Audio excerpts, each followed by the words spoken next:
બોટાદ જિલ્લાના સરવા ગામે ભાડા બાબતના વિવાદમાં મહિલાઓ પર જીવલેણ હુમલાની ઘટના સામે આવી છે।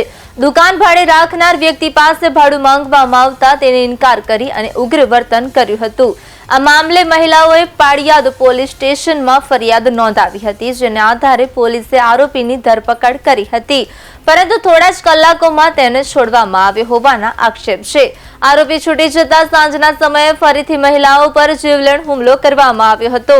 આ ઘટનામાં 3 મહિલાઓ ઈજાગ્રસ્ત થઈ છે, જેમાંથી એક મહિલાને વધુ સારવાર માટે બોટાદની સબીહા હોસ્પિટલમાં દાખલ કરવામાં આવી છે, જ્યારે અન્ય 2 મહિલાઓને સામાન્ય ઈજાઓ પહોંચી છે। મહિલાઓએ પોલીસ પર પણ ગંભીર આક્ષેપ કરતા જણાવ્યું છે કે યોગ્ય કાર્યવાહી ન થવાને કારણે આરોપીએ ફરી હુમલો કર્યો।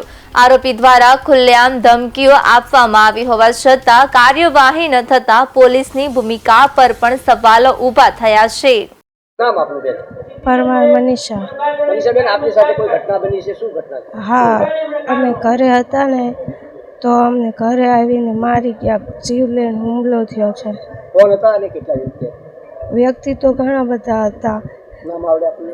હા, વિનુભાઈ, બધાભાઈ પરમાર અને એનું ફેમિલી આખું, બૈરા સહિત બધા। કઈ બાબતને લઈને આપની સાથે ઘટના બની?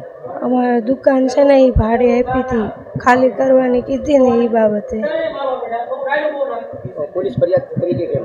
હા, FIR કરી, પણ કંઈ હજુ કર્યું નથી લોકોએ, અને બીજી વાર જ્યારે ઘટના બની ને ત્યારે FIR લીધી નથી એમને। એ લોકોએ એમ કીધું કે બીજી FIR ન થાય। FIR થયા પછી પણ એ લોકોએ 2 વાર હુમલો કર્યો।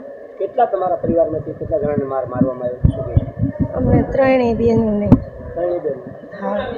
શું માંગ શું છે આપની? બસ મારી માંગ એટલી જ છે કે જે આરોપી છે ને એને સજા મળે ને અમને ન્યાય મળે।